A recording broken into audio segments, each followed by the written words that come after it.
Bonjour, bonjour, j'espère que vous allez bien. De notre côté, ce ne sera pas encore malheureusement la vidéo du tour du jardin, ça arrivera bientôt, mais malheureusement pour ceux qui nous suivent sur les réseaux, vous le savez, je suis en béquille parce que mon talon est cassé, donc ça viendra après.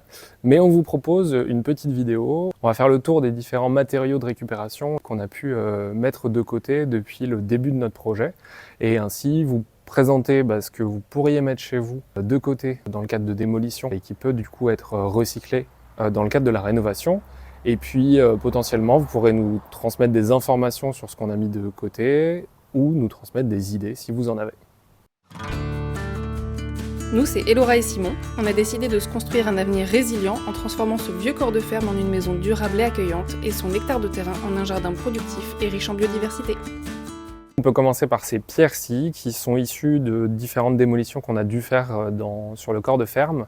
C'est des moellons, donc des pierres des champs. Il y en a certaines de pierres de taille qu'on peut apercevoir à l'arrière.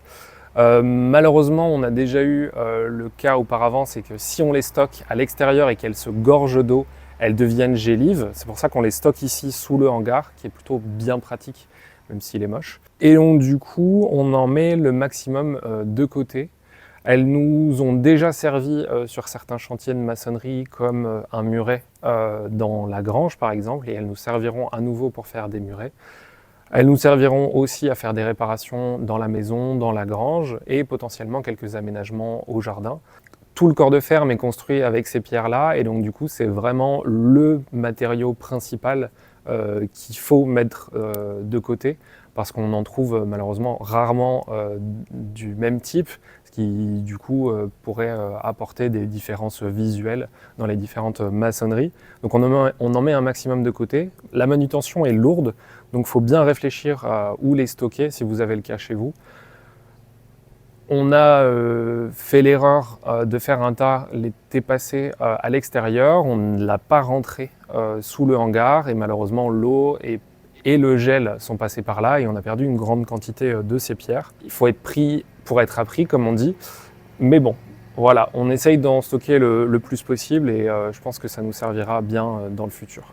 Un autre matériau qu'on a mis de côté au fur et à mesure des déconstructions de la maçonnerie en pierre, c'est de l'argile.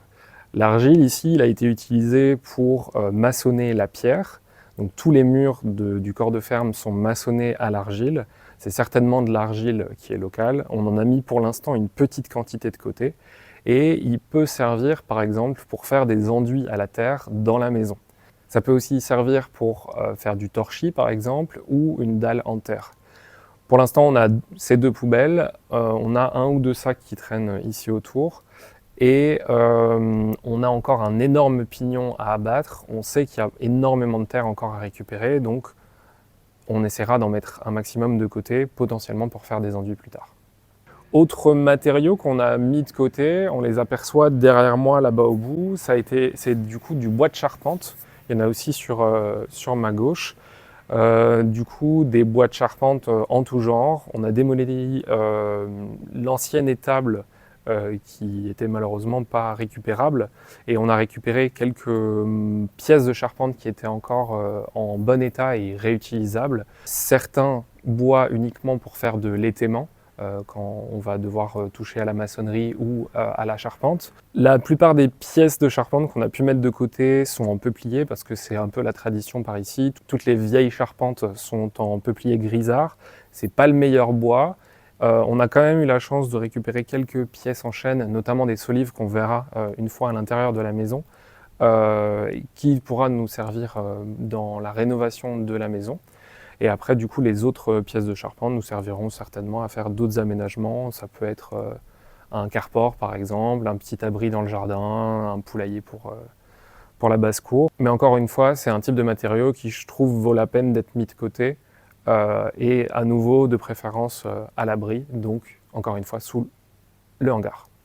Un autre matériau qui est vraiment pas loin et ce qui m'arrange parce que j'ai pas très envie de me déplacer en béquille là-dedans, c'est ceci, c'est des perches qui étaient utilisées pour créer le plancher dans la grange. Avec Elora, on n'est pas d'accord. Bon, c'est pas une essence hyper durable, encore moins à l'extérieur, mais ça pourrait servir à faire quelques aménagements qui dureraient quelques années, pas plus. C'est pour ça qu'Elora voudrait potentiellement le transformer en bois de chauffage qui là aurait une vraie utilité. Donc c'est ouvert au débat, on verra. En attendant, c'est là et je pense que sous peu, pour faire de la place aux pierres, on le déplacera en dehors du hangar.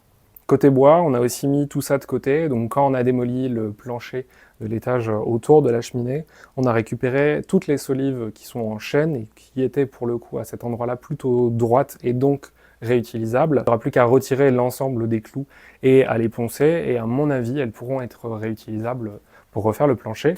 Et on a aussi récupéré les lames de plancher, c'est du bois massif encore une fois, et je pense que c'est du chêne vu la dureté et la difficulté qu'on a eu pour en couper certains. Il y en a certaines qui se sont quand même un peu déformées avec le temps et qui sont un peu abîmées, mais bon, je pense que c'est du bois massif et tout est récupérable. On verra bien dans le futur ce qu'on arrive à en faire. Dans tous les cas, ce genre de matériaux, à partir du moment où c'est assez brut, on peut les récupérer et ça peut faire de belles économies. Quand on a débarrassé le grenier de la maison, où il y avait du coup de la laine de verre et tout un tas de déchets, dessous on a eu le bonheur de trouver des tomates, aussi appelées pare-feuilles, ou donc de la terre cuite. Ici c'est du coup des tomates qui sont rectangulaires, qui du coup a priori servaient à l'époque pour empêcher la propagation du feu à l'étage en cas d'incendie. Et aussi servait du coup pour le stockage du grain. Et on en a retrouvé pas mal quand on a fait tomber les faux plafonds, donc il y en avait certainement là en haut aussi. On en a récupéré à peu près une quinzaine de mètres carrés entières, et on a aussi mis de côté tous les morceaux qui pourraient servir à faire les coins, les bords de mur, etc., etc. Donc au total, on espère pouvoir les reposer dans la maison. Après un peu de travail, à mon avis, nettoyage, etc. Mais ça pourrait redonner un peu de cachet à la maison une fois qu'on aura refait proprement toutes les dalles. On a aussi commencé à mettre des tomates comme celle-ci, donc un format carré, toujours de la terre cuite. On les a trouvées dans la maison et il y en a d'ailleurs encore au sol pour l'instant qu'il faudra qu'on retire et qu'on repose une fois les dalles finies. Il y en a, à mon avis, à peu près une vingtaine de mètres carrés. Donc ça fait déjà pas mal de surface. En plus de préserver des matériaux qui étaient déjà sur place et de les réintégrer dans la rénovation. Et c'est aussi intéressant écologiquement parce que du coup, on n'aura pas besoin de faire produire un sol, ou en tout cas cette superficie de sol-là, parce que du coup, les matériaux existent déjà. Donc c'est gagnant pour notre portefeuille, mais aussi pour l'impact environnemental de la rénovation. Je vais essayer de vous mettre dans la description ou au fur et à mesure de la vidéo différentes informations par rapport aux tarifs, au prix économisé si on avait dû racheter ces matériaux-là, et aussi par rapport à l'empreinte énergétique que ça aurait si on devait reproduire ces matériaux à l'identique ou en tout cas devoir produire un carrelage par exemple à la place de réutiliser ces tomates. Un autre vêtement de sol qui peut être intéressant à récupérer, c'est les carreaux de ciment. Moi ici j'en avais récupéré suite à une annonce sur Le Bon Coin. C'est possible de se créer des alertes et du coup j'étais tombé sur ces carreaux de ciment qui étaient chez une dame qui fait une rénovation et qui ne souhaitait pas les garder. Ils offraient contre enlèvement. Le démontage avait même été fait par eux. Ils avaient de la chance parce que du coup les carreaux de ciment étaient posés sur une chape en chaux, ce qui est super facile à démonter et donc du coup ils démontaient pratiquement simplement en les soulevant et j'avais plus qu'à les récupérer, à les mettre dans le camion et à les ramener ici. Les carreaux de ciment, c'est hyper solide, ça peut être stocké à l'extérieur sans souci. Ça date du début 1900, en tout cas ceux-ci. Ils ont été fabriqués à la Louvière en Belgique, donc à quelques kilomètres d'ici. Ici, c'était en fait un damier, donc on en a des beiges et on en a des rouges. C'est un super revêtement de sol parce que c'est solide et en plus du coup ça revient à la mode. Les prix même en occasion sont très très chers. Ici, c'est des carreaux de ciment anciens et pour le coup, ils sont très intemporels, donc on pourra les utiliser dans la réno de façon assez facile. Pour vous donner une idée, ici, il y a 30 mètres carrés de carreaux de ciment. Si on avait dû acheter ces carreaux de ciment chez un marchand de matériaux anciens, on en aurait eu pour 3 000 €. Donc 3 000 € pour 2 jours de travail juste pour les ramener, ça vaut le coup. Et encore une fois, j'ai récupéré toutes les chutes, tous les coins, etc. Parce que si on fait une pose en damier, ça servira toujours. Donc ceux-là, je les ai récupérés sur Le Bon Coin gratuitement, contre enlèvement. Mais il ne faut pas toujours aller très loin pour en récupérer et parfois seulement le bouche à oreille peut suffire. On avait d'ailleurs des voisins qui nous ont proposé de venir démonter et de récupérer les carreaux de ciment qu'ils avaient chez eux. Donc on avait été avec Laura et on a récupéré une très belle frise et pour le coup on a eu de la chance parce que c'est exactement les mêmes tons que ceux-ci. Et par la même occasion on avait du coup démonté un vieux parquet en chêne qu'on espère pouvoir réutiliser. On l'a un peu abîmé pendant la démolition, mais à mon avis, c'est du bois massif, donc ça s'utilisera dans tous les cas. Un autre matériau qui n'est pas énormément présent sur le corps de ferme, mais on en avait quand même au niveau de la cheminée, l'énorme cheminée en briques qu'on a démolie, c'est du coup de la brique. Donc des vieilles briques de terre cuite qui, à mon avis, ne nous serviront pas pour refaire de la maçonnerie sur les bâtiments, mais on pourra les utiliser pour faire du pavage par exemple, donc à l'extérieur, pour délimiter des massifs ou pour faire par exemple un barbecue ou un four à pizza maçonné. Quand on connaît, on le sait, les briques anciennes c'est très très résistant, ça n'a rien à voir avec les briques qu'on produit aujourd'hui. Elles avaient un certain coût écologique à l'époque parce que du coup c'était chauffé à très haute température comparé à aujourd'hui, d'où leur résistance et d'où l'intérêt de les récupérer et de les réutiliser quand on peut et quand on en a la possibilité. Donc quand on a démoli la cheminée, on a récupéré les briques entières et sans suie parce que du coup la suie pourrait ressortir une fois utilisée plus tard et on les a stockées pour une fois à l'extérieur, mais couvertes, parce que a priori, si elles sont gorgées d'eau et qu'il y a du gel, ça pourrait aussi les fragiliser et les briser. Donc il faudra bien réfléchir à leur utilisation plus tard. Et du coup, en parlant de la couverture, on a utilisé des vieilles tôles en acier qu'on avait sur le terrain en grande quantité et qu'on met aussi de côté quand elles sont en pas trop mauvais état. Ici, ça sert à stocker les matériaux, mais ça peut servir à plein d'autres choses, à créer des abris dans le jardin pour des animaux par exemple, ou pour stocker du bois, etc. etc. C'est un matériau qui, au final, se déforme peu et peut encore s'utiliser longtemps, même si esthétiquement, c'est plus trop en bon état. Du coup, je parlais de tôles qui pourraient potentiellement resservir, mais il y en a plein d'autres tôles qui ne serviront plus et il y a plein d'autres ferrailles qu'on a pu trouver sur la propriété en faisant la démolition ou en nettoyant le jardin.